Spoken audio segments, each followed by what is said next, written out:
Look, ladies, I want to be clear. If anything in government is going to change, if we're going to protect our hair, our kids, our lives, it starts with a vote. So join Citizen She and 4910 Rosalie Productions to detangle the vote and squad up. Good evening, everybody, and welcome to day 2 of Detangle the Vote. We had such an incredible time yesterday with Emma and Wendy, Professor Wendy Green. It was just an incredible night to set us all off. And here we are on day 2. And I have to say, I know everyone's getting ready to watch the debate tonight. But before you go there, I've got an incredible panel of Black women that we're going to bring up. And so get ready. This is the Crown Me edition, day 2 of Detangling the Vote.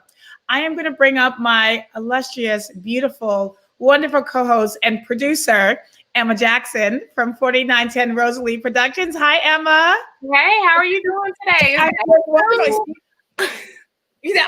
Things falling on me. It's okay. Good things are coming down. That's what that is. That is a physical representation of all of the blessings and all of the gems that are about to be dropped tonight. That's what it is. I'm drinking my water in a wine glass because, that's the kind of day it is. Listen, and that is what you need to do. And I'm really excited. It's day 2 on this amazing Crown Me discussion. Oh my gosh, Nia, how do we forget to wear our tiaras?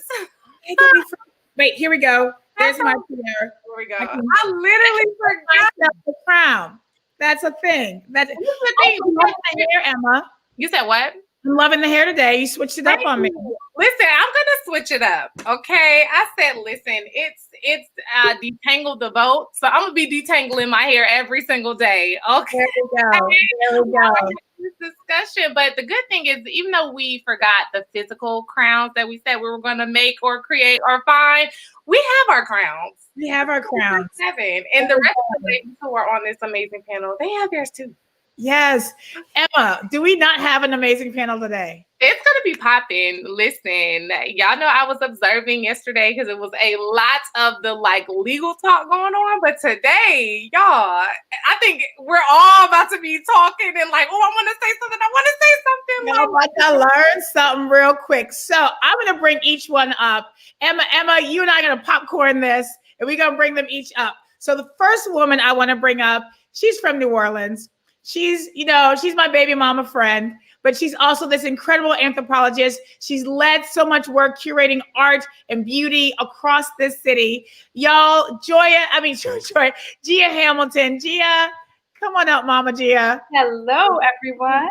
That's what my girls call you, Mama Gia, right? They love Mama Gia. I'm also godmama to Gia's beautiful son, Rhythm, who I believe is everything light, sun, and beauty. So thank you, Gia, for being here. Thank you so much to the two of you. I'm excited. Yes. Who you got, Emma? Who you about to bring up? Yes. So next up, we have just an amazing Black woman. She's an amazing actress. You can see her on How to Get Away with Murder and a few other shows. Her name is Milauna Jackson.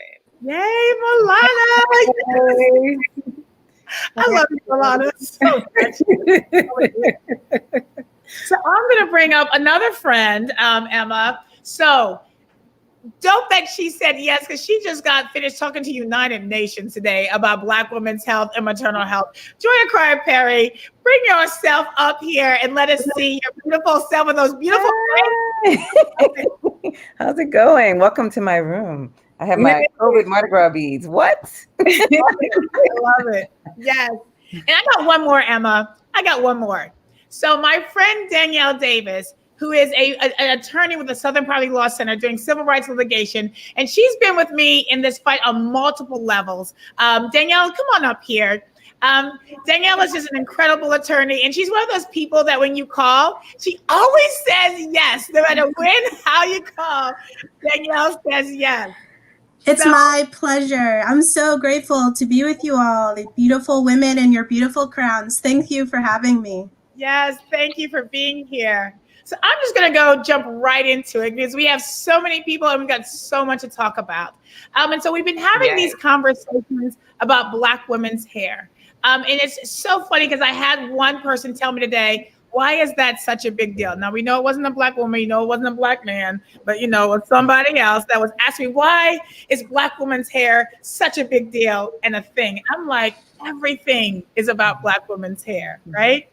I would love each of you to kind of popcorn and tell us what your hair means to you and what your hair has meant navigating in the spaces that you all have navigated, because you are all at the top of so many different spaces, but our hair resonates in all of those spaces. So I'm gonna popcorn. I'm gonna start with you, Milauna. Okay. It's funny that you say that. I'm on a production right now, working with John Wells.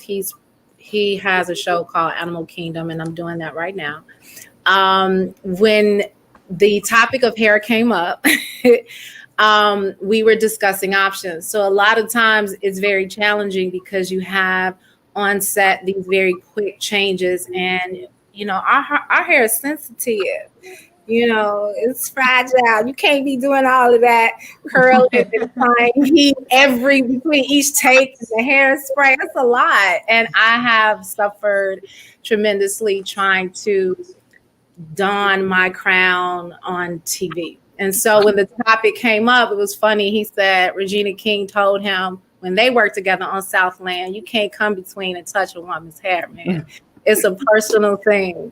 The decisions that we make are to protect our tresses in a way that is a reflection of how we feel about ourselves. It's an extension of us, just like our skin. When it's dry, we got to moisturize it, hydrate it, make sure it's clean. Like, this is a part of our ritual of self-care. And it doesn't end at the hair.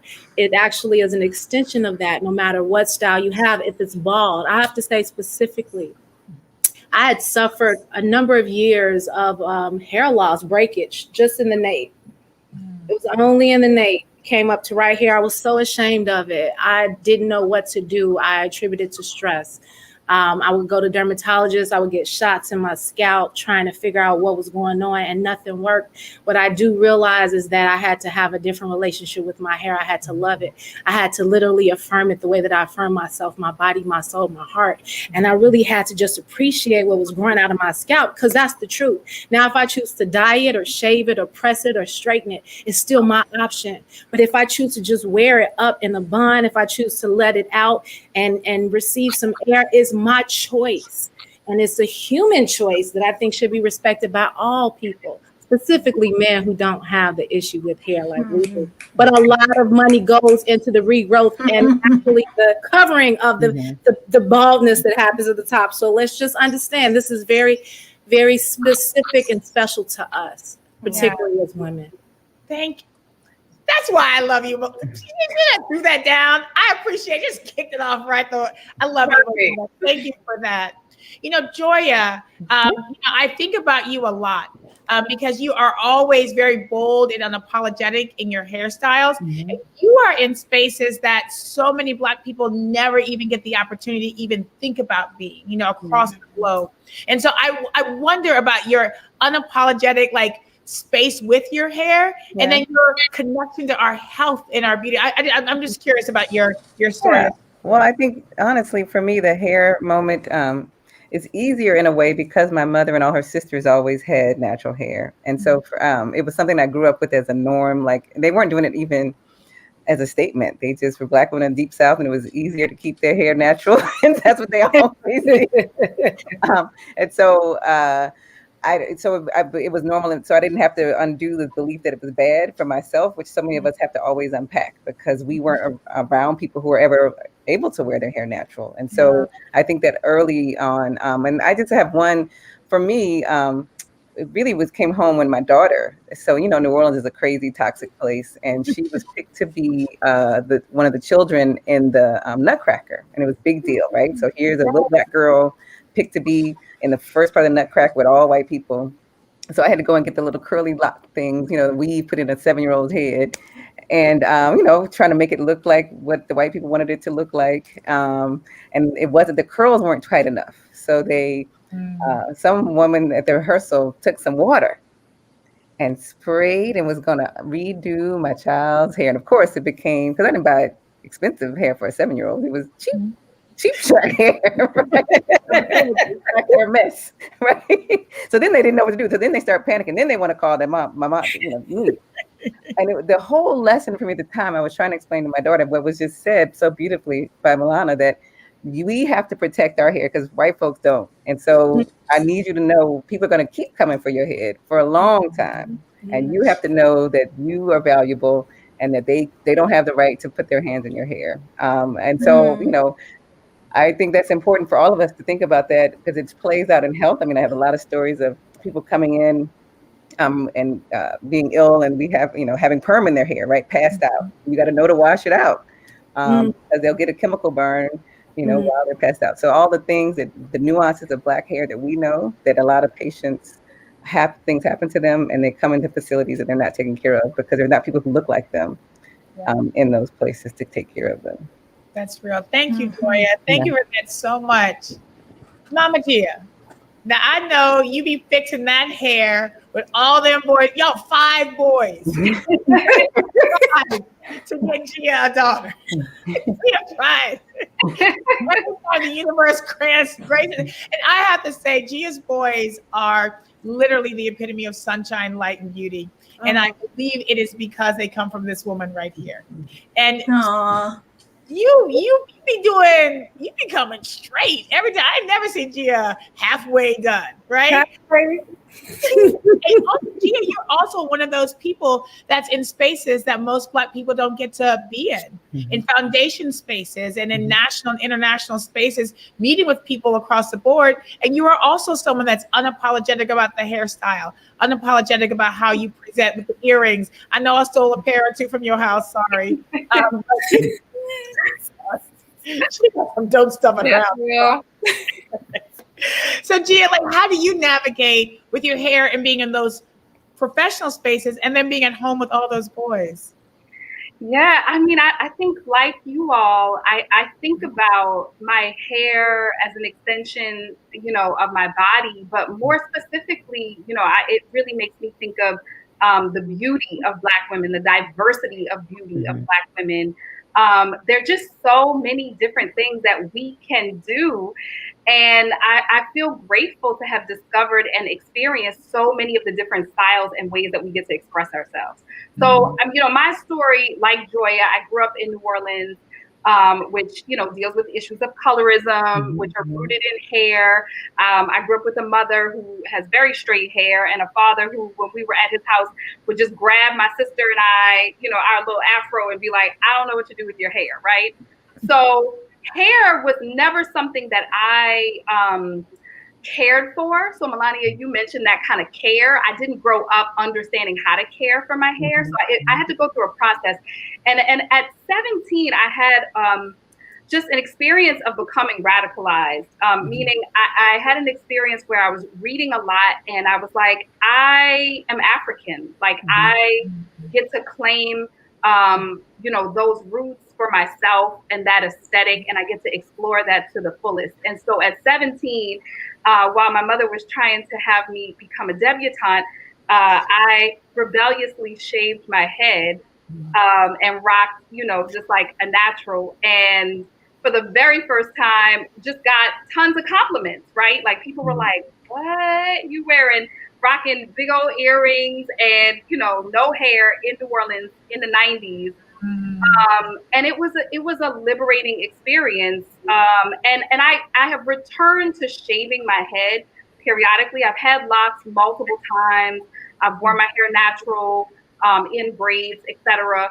I like to experiment with color, and I work in the arts. So this idea of experimentation and the extension of your aesthetic being a part of, the creative space is, that's the way that the art world works. So I'm fortunate in that I get to play and experiment, and that's actually a part of my creative expression.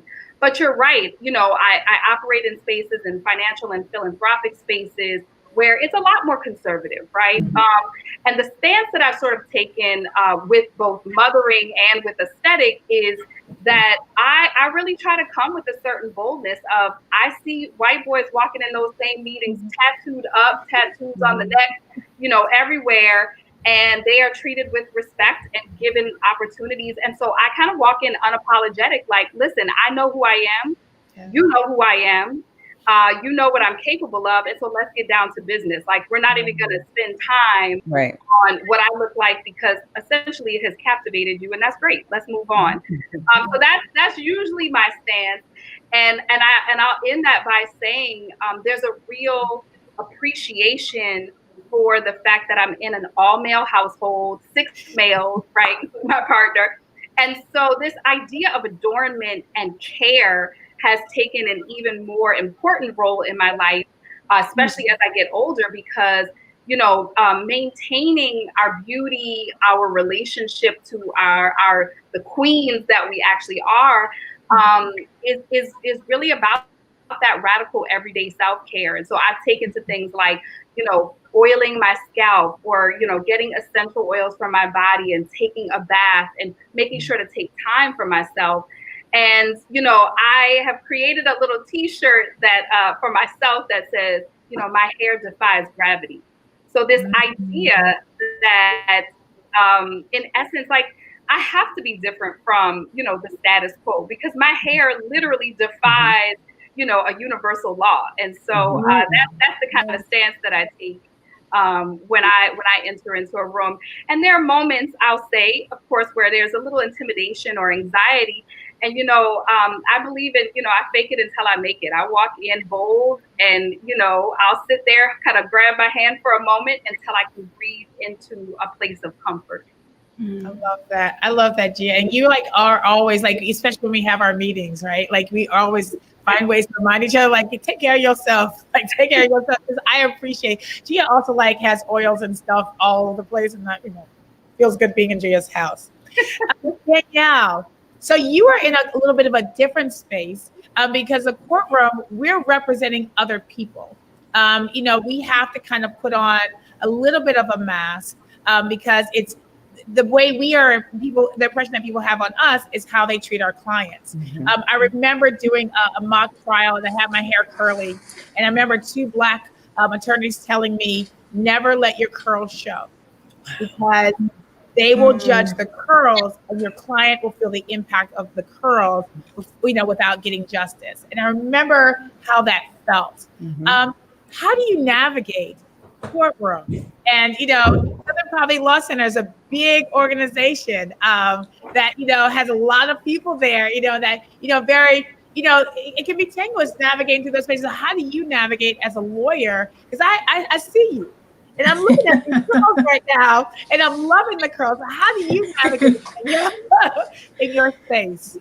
Yeah, I mean, it's not easy. I think what I decided years ago was that I wasn't going to divest myself from my cultural identity just to please lawyers or judges. For me, my natural hair is a revolutionary act. It's also my way of rejecting respectability politics. Similarly, right, I have been told by judges that I shouldn't wear my hair in its natural curly state because people won't take me seriously. They'll think that I'm a law student. They will rule against my client. I haven't found that to be the case, but I think it's in part because of the boldness with which I wear my natural hair. I don't straighten my hair, period.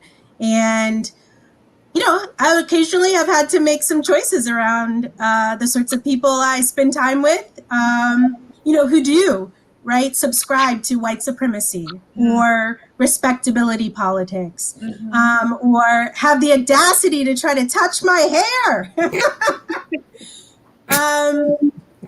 For me, it's also an economic justice issue, and as an attorney who devotes her life's work, right, to fighting for economic justice for people of color, but specifically for Black people, right?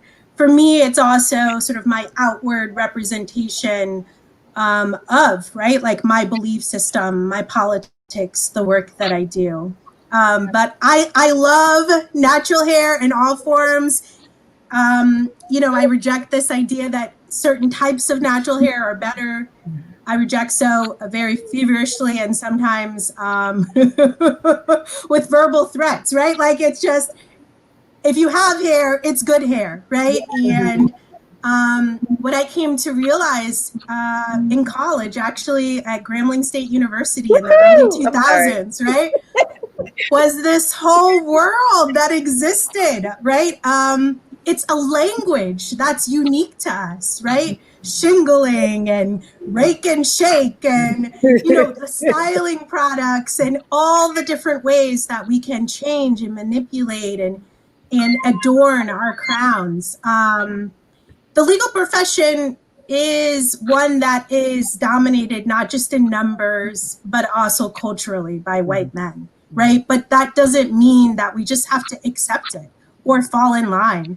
And I believe my hair to be a way of me rejecting that, of staking my claim, my place in the legal profession, and then inviting other Black women to do the same.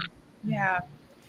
Thank you, Danielle. I love that, and I appreciate that so much. One of the reasons why I asked you to be here, because I know how you think and know how you move. Emma, yesterday when we had Professor Wendy on, like we went through like the whole dynamics, like the history of discrimination around Black women's hair, and there was a lot that came out there.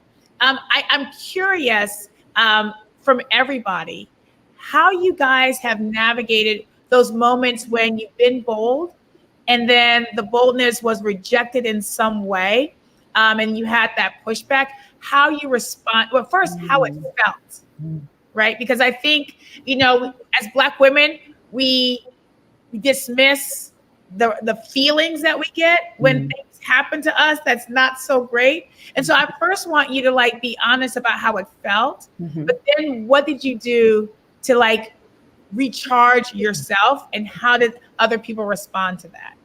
I'm curious.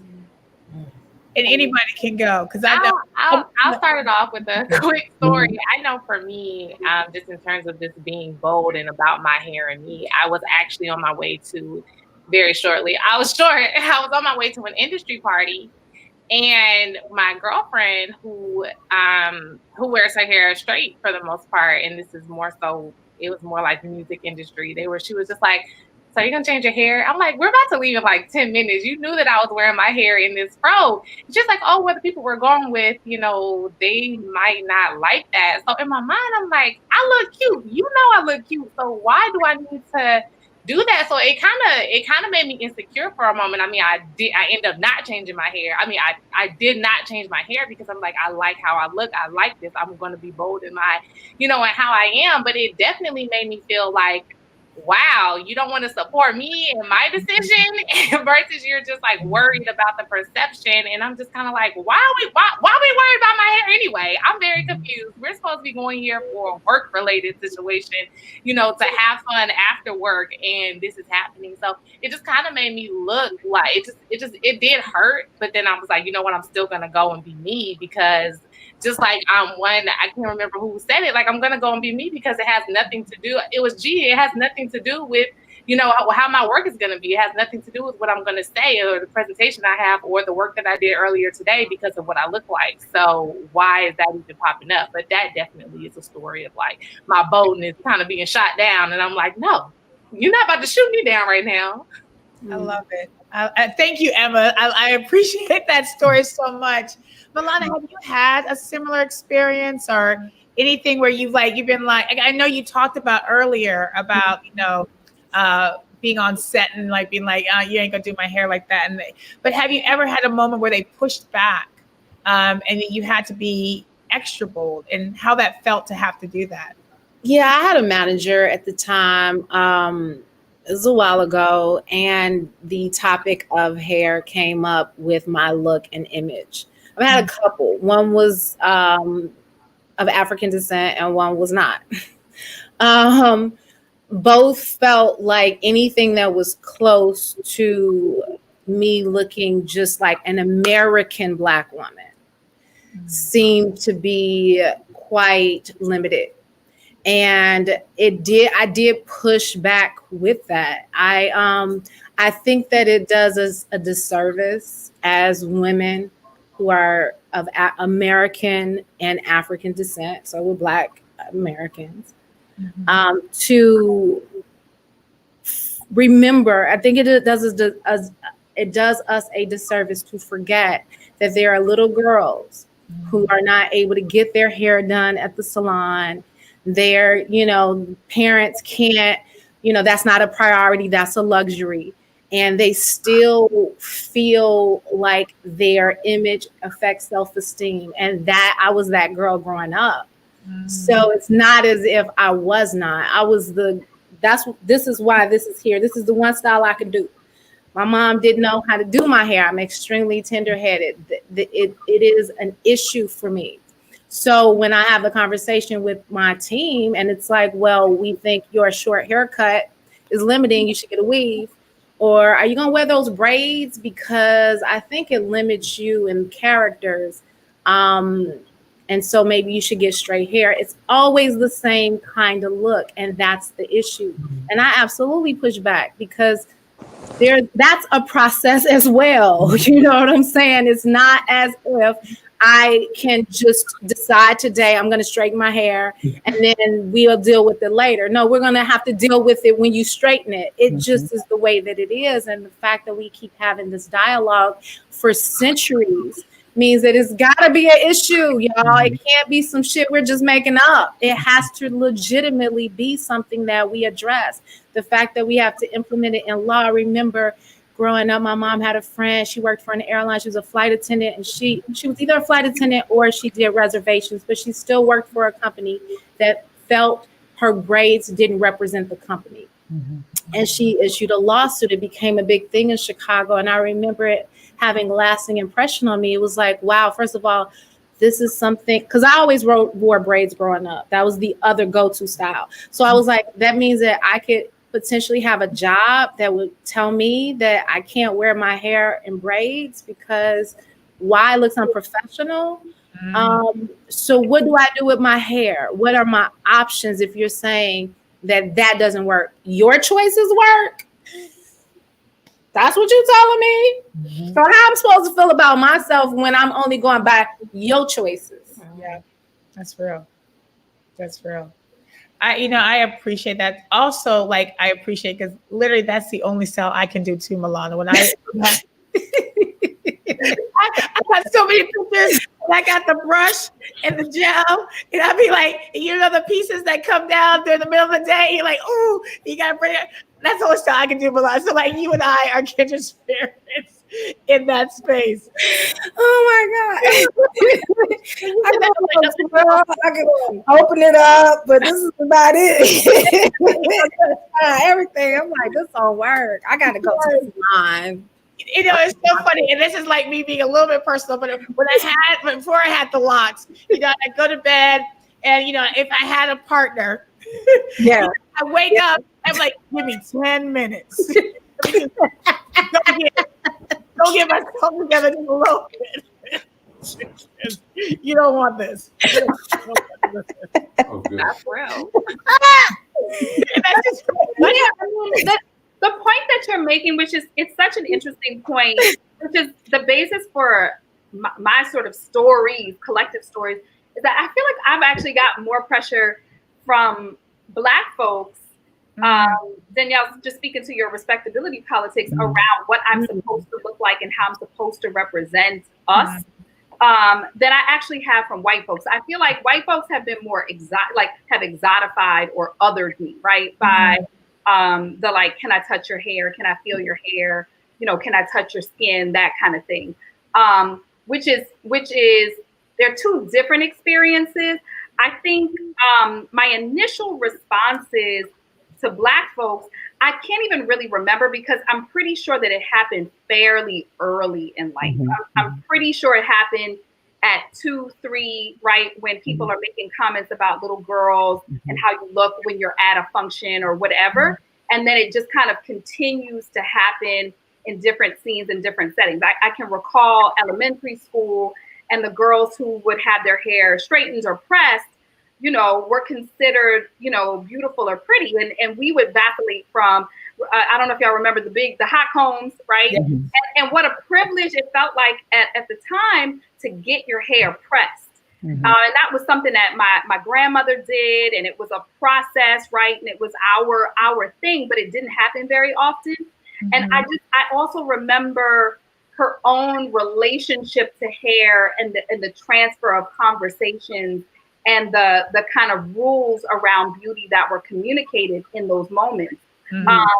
My experience with white folks, well, first, I think the first time that I ever had a white person ask to touch my hair, I think I was just in complete and utter shock. Like I didn't, it disconnect. I was like, I don't understand the question that they're asking. Like, it doesn't make sense to me. And I think that that's the response I gave them, which was just like, what? Like, why would you ask that? And then I think my response shocked them, right? Where they kind of caught themselves around the macro aggression. But then the unfortunate thing, right, is that it then threw it back on me to process. And it's that processing that, I feel like I recognized that I was being othered, right? That I knew I was different. I knew I was Black. I had a Black consciousness, but I just couldn't believe that this thing that I had heard about as a joke, right, coming from New Orleans, 66% Black New Orleans, going to Ohio, where people literally had not seen, touched, been next to Black people, it just blew my mind. So for me, what it does at its worst is when I'm in all white environments, there's a particular posturing and stance that I take to kind of protect myself until I can establish safety. And I notice that it's fairly unconscious now, but it is absolutely a way in which I establish authority of my body when I'm in those spaces. And so I would say that's a survival mechanism, right? That's a survival skill at this point. And I definitely recognize it intellectually as I am responding to these microaggressions. Yeah, that's so real. I appreciate that so much. I'm Gia. I'm saying Gia, and I'm looking at Joia at the same time. Say something, but it's our names are too similar, Gia. It's right there. And like, I love you all both. And like, it's like, it's Gia Joia. No, but Danielle was talking about Grambling, so I grew up between Grambling and New Orleans. My mother, we moved to Grambling and I would come home to New Orleans. And so my identity around hair was so easy in an all Black space because everybody had all kind of hair and I didn't have to think about it. But the time that I can remember that was really triggering was like Gia was with Black people because it was recent. I've been wearing my hair all these different kind of ways for a long time. And I went to a medical conference. So the thing about physicians is, unlike lawyers in general, once we don't have to go to a courtroom. So when you're in your office, you can wear whatever you want to wear. And so people have most of my physician friends have all kind of hair. So I've had fros, I've had weaves, I've had twists, I have whatever I want to do. It's my hair. And I was going to a medical conference and I had twists. And my friend said, "Are you doing that because we're in Detroit?" And it was like this moment of, because so many of my friends still live in respectability, that they don't see themselves as being high up and being, speaking to Congress and doing all that you're supposed to make sure that you're respecting the Black race a certain way and not wearing your hair in its natural state. And I think that I was just taken aback that my own colleagues were still doing that. And it was hurtful. It was definitely, of course I kept it moving. I was like, yes, girl, it's not about the D. I had these braids before the D. I'm gonna have my braids after the D. And this is what this is. But yeah, it is, because we have internalized so much racism ourselves. And that is really a truth. And it's hard to let go of what we think we have to do to show up and what we think people appreciate. I love this moment we're in right now because being actively anti-racist or showing up as our full Blackness actually gets you more. So if we can lean into this for a long, long time, it'll be safer for our families and our children going forward. That's true. No, I appreciate that. And I want to come back to something around that, Joy, in just a second. I am going to flip it to Danielle real quick because Danielle, a lot of the work that you and I have done collectively together, especially the litigation work, is really around navigating people through the intersectionality of all the issues that they deal with, especially, Black folks and Black women. And, you and I were talking a little bit earlier, when I called Danielle, and Danielle was like, "Yep, this is me. I'm on it. Yes, Nia." I'm like, love my people. But like one thing that you brought up, yeah, always Danielle's always like that. But one thing we brought up is like all the other issues that we navigate with when it comes to our hair, and it's so much more than just what's growing out of our head. I hear everyone talking about work and like thinking about that. That's an economic issue, especially Black women making less money than anybody else in this country. Yeah, never mind the ways in which our hair, right, is used to criminalize us, right, to push us out of workplaces and workspaces, to cause us to feel inferior or unprepared, right, or that we're undeserving of the same respect or compensation as our white colleagues. Yeah, and I think for me, what I've also experienced is this sort of, I don't know how to describe it. It's kind of like counseling or talking with clients or community members. And it's clear that they've been discriminated against on the basis of their race, right? But they're telling you, and she said this about my hair, or, they touched my hair. And I'm like, girl, that's unlawful discrimination, right? But I think even like thinking of it that way and helping our loved ones and our friends and fellow community members come to appreciate it in that way, right? It's not just respectability politics, although I believe it is that, right? It's not just subscription to white supremacy. It also is a form of discrimination, right, on the basis of race. I think of it as also like a daily practice for me, right? Like in the morning after I've co-washed my hair and I'm running the product through, right? How even that is like a daily practice of undoing racism, of rejecting from my spirit, my soul, my brain, white supremacy culture and respectability politics and colorism. And so I think part of the work that we're also doing with our clients and in community is like modeling that, but encouraging that in others, right? Because I think particularly for my clients who have experienced discrimination in the workplace or in some other form, right? Like that does a doozy on one's self-esteem, on their psyche, on their beliefs about themselves. And so that daily practice of like ridding ourselves of it, acknowledging it, shooting it out of our brain, right? And for me, just the daily practice of loving my hair, of putting product in my hair, of touching my hair is actually a way that I do that. And so I really resonated with this other piece around kind of like stilling ourselves, preparing ourselves for spaces in which we know people are going to talk out the side of their neck. They're going to reach out and try to touch somebody, and what does that look like for me? And I think for me, as I often get, oh, you look so young, as if I can't be like a grown woman with curly hair.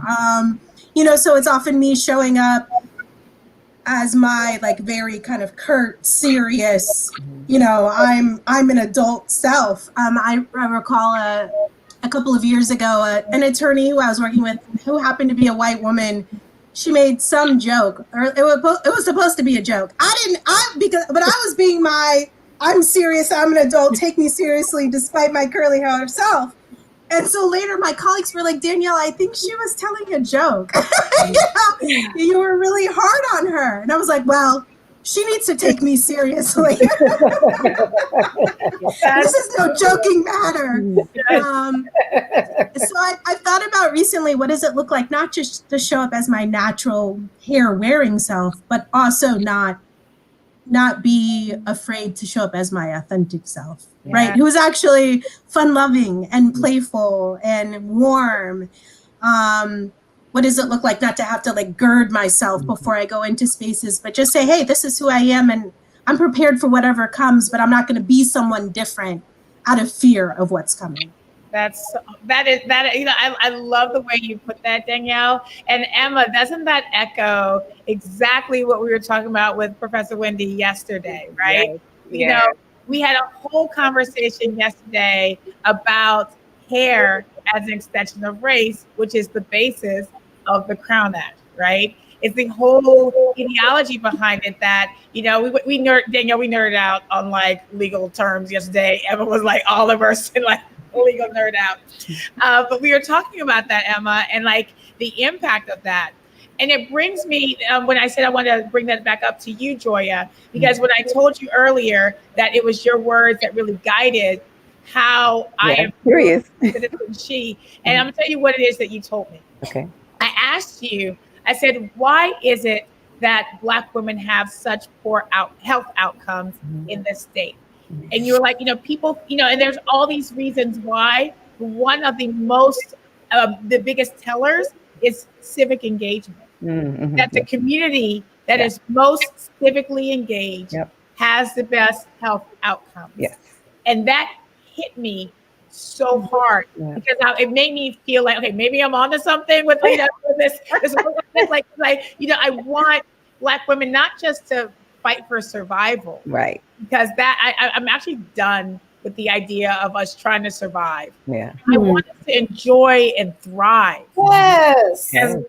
You know, I'm actually also like, I love the idea of Black Lives Matter, but we so much more than matter. Right. So much bigger than us just mattering. And it was your thoughts and ideology and your words to me, Joia, that like penetrated me and really helped me grow that part of my work. And so I would love for you to kind of give an expansion of that because it was like, for I don't even know if you knew that was it. Yes, but I was being truthful. So it's a fact. So we have data to support that your birth outcomes are improved in communities where you have more political engagement. So that means if you have less voter suppression, more people who represent you, who represent the people who are your issues, right? So when you think about why this is so important for Black people, especially, they love blaming us for our birth outcomes. They love blaming us for our maternal mortality, blaming us and shaming us for our outcomes without ever us having any political engagement. When have we ever had, even in New Orleans, representation that's reflective of our values, not just people who match boxes is 66% Black. So we have 66% of the city council is Black, but really the values of Black women and people who are raising families in the community. And that's across the board. So trying to find a way to have people like Nia really help us to engage around health, understanding that our health is directly and impacted by our ability to have political access, that the choices around sex education, the choices around access to abortion and contraception, the choices around access to having paid leave, the choices around childcare services, all that's political. All of it. All of those are things that are created by lawyers talking lawyer speak that y'all did yesterday, right? So all these things are really deeply in there, but they're problematized to be individual behavior. So people talk about health as individual behavior, individual choices. If y'all would just eat more vegetables and exercise more, you could be just as healthy. And the truth is, our president currently shows you he has been eating McDonald's and flying around the world but he has wealth and he has power. He can live a long time with that wealth and that power without ever making any good choices around his diet, without ever doing any kind of cleansing, none of that. Right. So this idea that we can cleanse our way out and do all that without ever changing their racism, without them doing anything to change the structures, without ever getting any political power, is never, we're not going to get there. So for us to thrive, we're going to have to get power to control things around stuff that impacts us, like childcare, safety, we're all right now. I mean, I'm homeschooling, right? We're all doing virtual. Most of us are doing this virtual schooling thing, and that's a political choice. That was a disinvestment in public health infrastructure. We shouldn't have to do this right now. Yeah. Uh, Thank you, Joia. yeah. Yeah.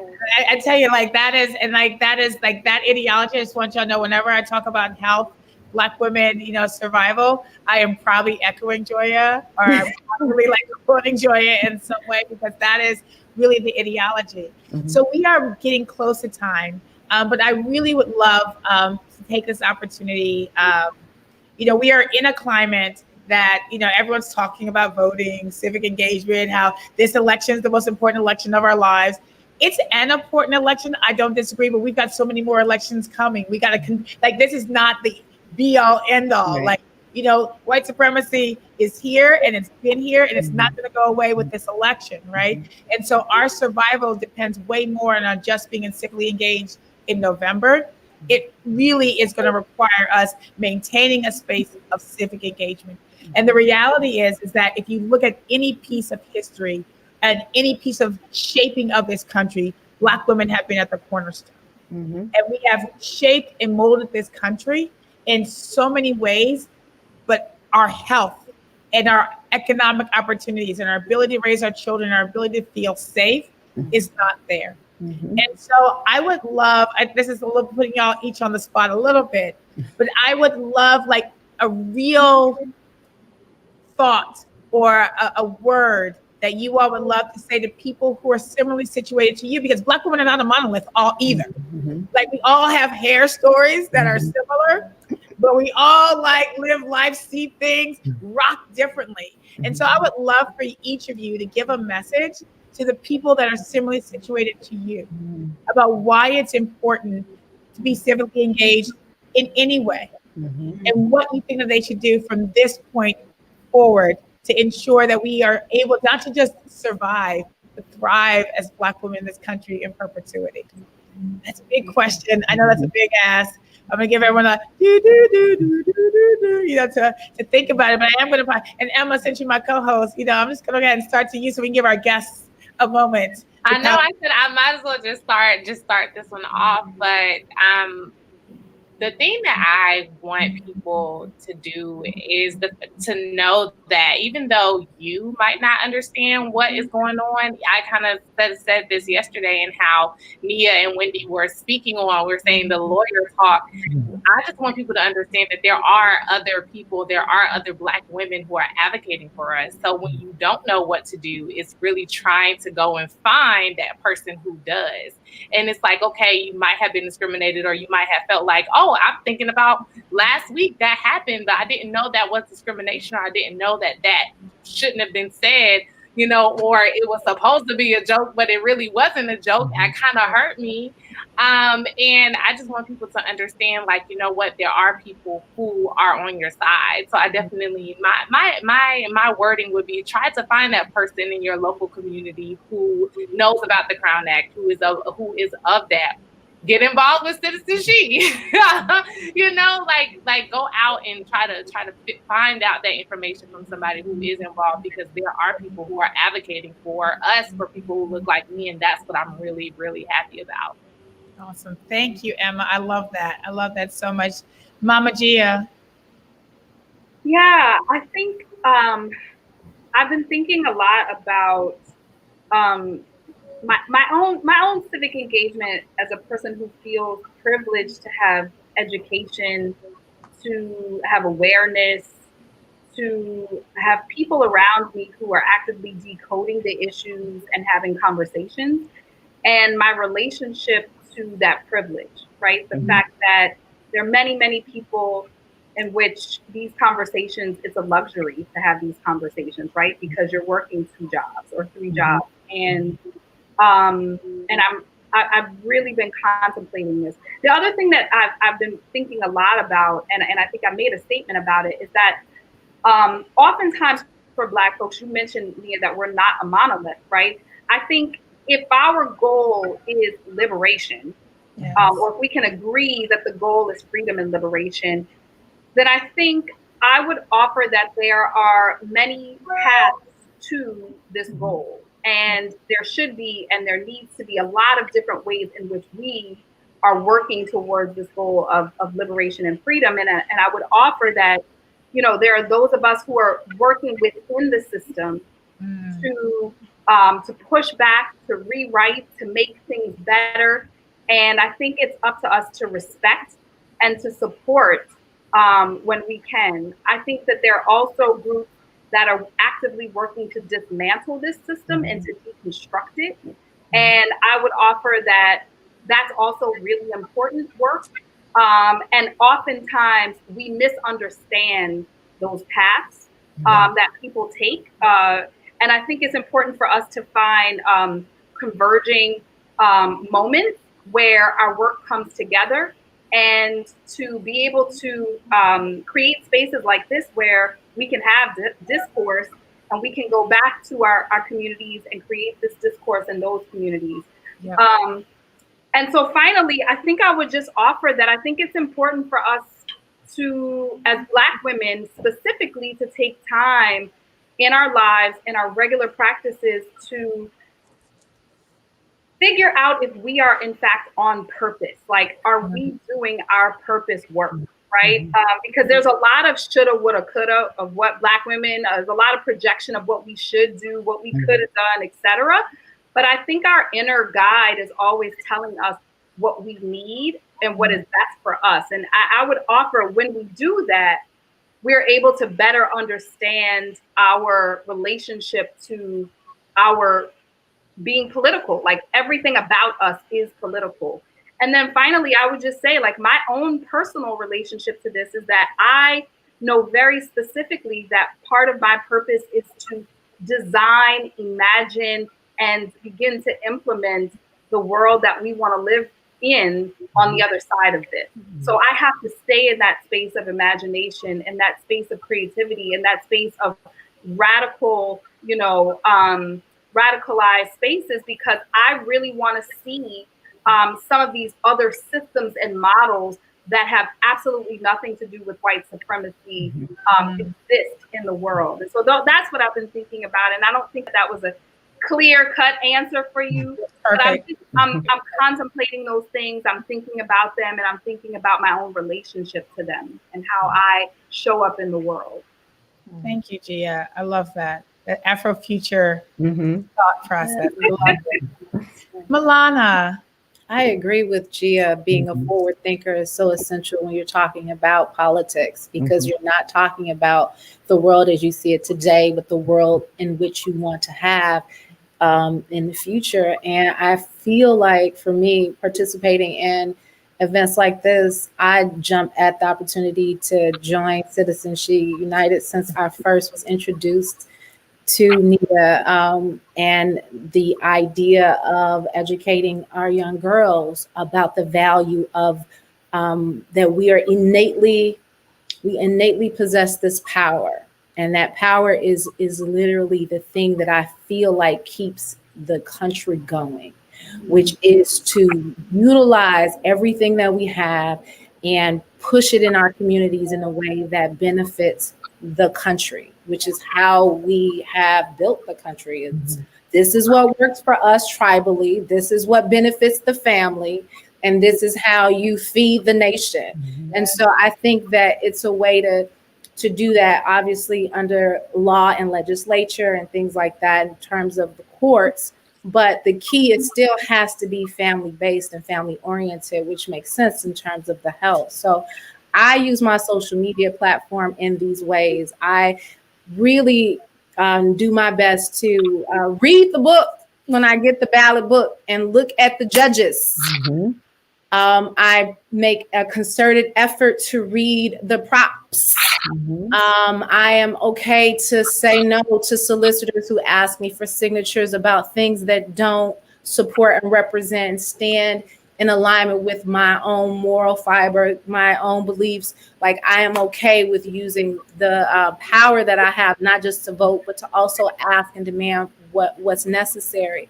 To me, that's what we have in terms of technology that we didn't have in our past. Social media is an outlet, and all it takes is one person to hear that one message that can lead to laws being changed, that can lead to a story, a seed of a story being planted and becoming something that's shown internationally. I lived internationally, and you want to see people that represent you when you're away from home. And so imagine seeing something that informs and educates you about a part of the world that you would never have access to because you're on the other side of the globe. But now, because of social media, because of technology, like these are all things that we can use as tools and weaponize them in a way for positive change. When people are weaponizing them for destruction, we can really truly create something that that's our ancestors' dreams, that's our dreams, and that will be our future children's dreams. Because again, racism isn't going to end because we ask for it. That's right. That's right. Danielle, I saw the snaps. Danielle had all the snaps.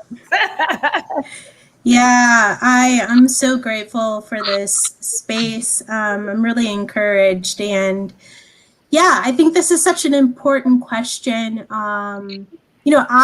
I come from the Ella Baker School of Thought, right? In that I believe in the genius of everyday people. And I reject this belief or suggestion, right? That we need lawyers to save us, right? Or we need elected officials to save us, or people with advanced degrees, right? Like, first of all, the fact is nobody's coming to save us, okay, first. But if, right, like anti-Black racism, white supremacy, racial capitalism, if any of those things are going to be dismantled, it's going to be because of everyday people, right?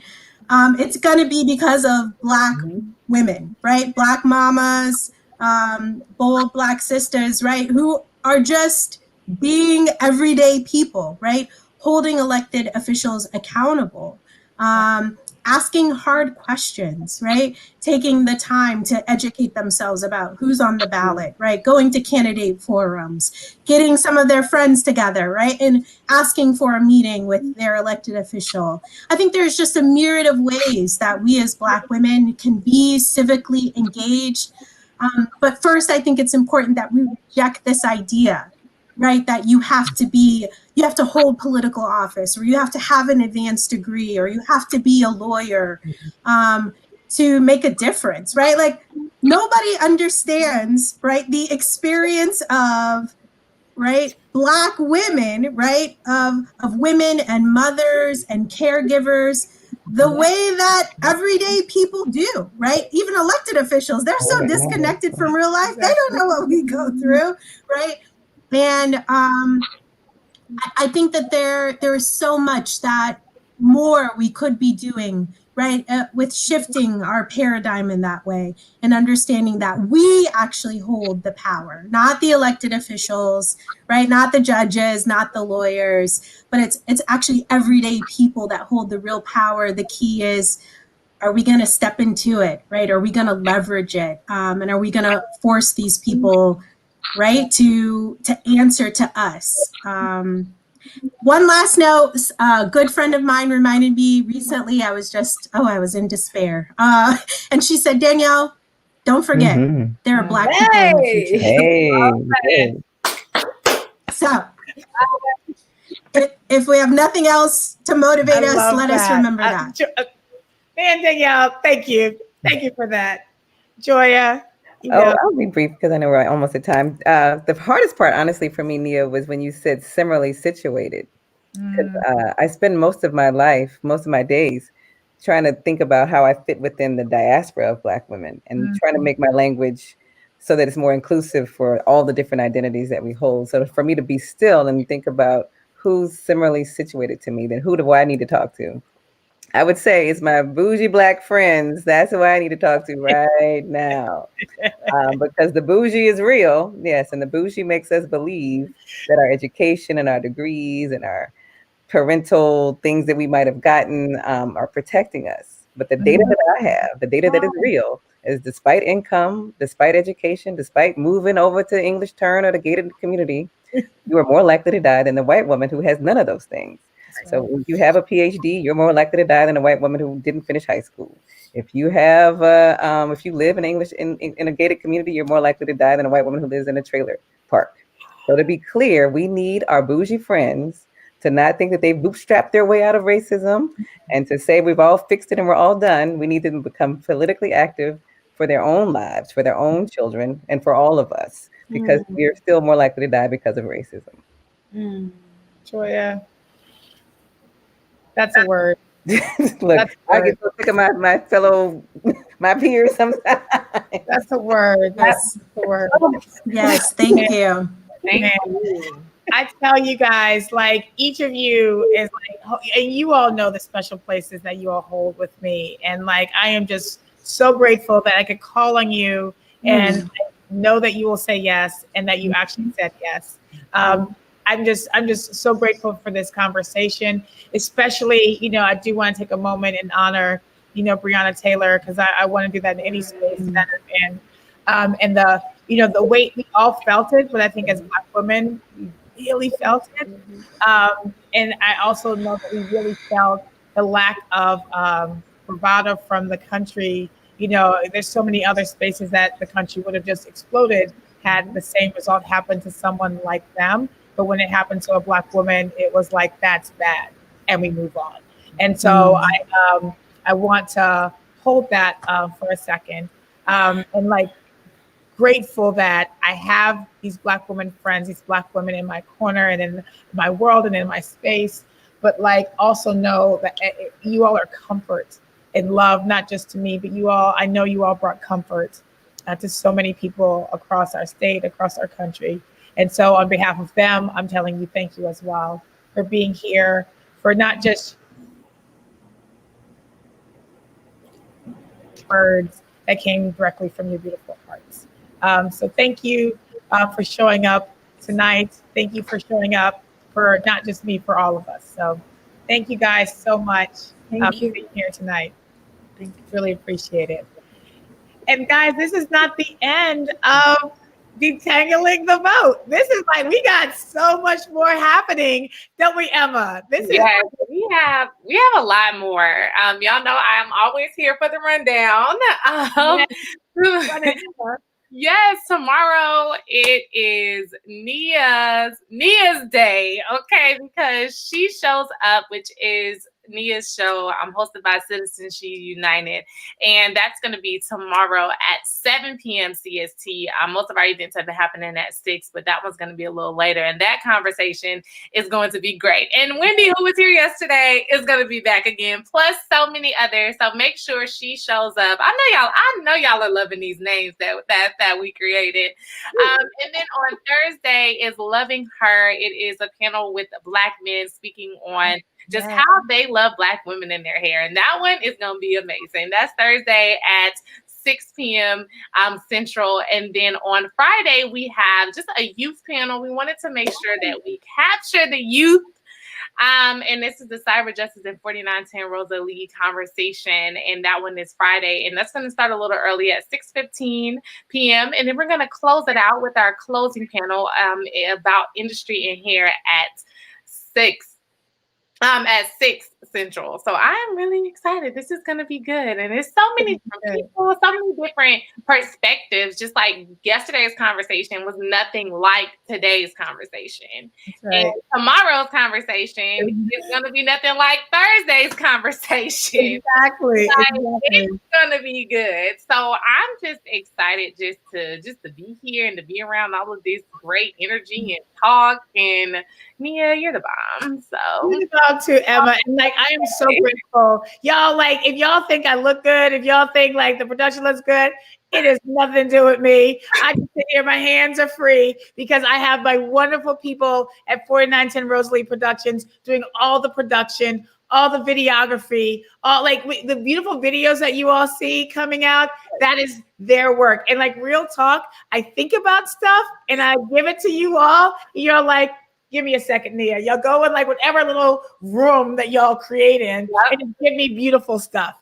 And so like, I'm so grateful to you all for being partners with Citizen She and Citizen She United so that we can bring these beautiful images, this beautiful work out to Black folks and make Black folks feel good. You know, the reality is I don't want people to vote because either they're afraid of what will happen if they don't vote. I want people to vote because of what is possible if they all do. And so you all are helping me make that a thing because you all are beautiful creatives, and I'm just grateful for you all. Love y'all. I love it. We love you too. Put me on the fan page. Oh, we got you. Of course. I love it. Your fan page too. Okay. And wait, the crown, Emma. Listen, even though we didn't have the cool crowns, we have our natural born crowns. There we go. Internal crowns, because crown me conversation was much needed. And yes, absolutely. Awesome. Well, I'm going to let everyone go, have their dinner. I still got to feed the babies. They get hungry at night for some reason. So look, listen, I know my mom is like, Emma, like you need to figure out. I'm like, you're my mother, so you're supposed to feed me. Okay. I don't care how grown I'm going to get. So as a mother, as a child, I'm going to say, Nia, I'll let you go so you can feed the children because I understand them. Yes, I love it. I love it, Emma. And I can't wait for you to meet them too. Thank you guys so much for being a part of this. Thank you for joining us for day 2. And we will see you tomorrow. She shows up 7:00. Be there, be square. You know, to say you're going to miss it. You're going to miss out if you're not there. Thank you so much for being here. And we'll see y'all tomorrow. Bye.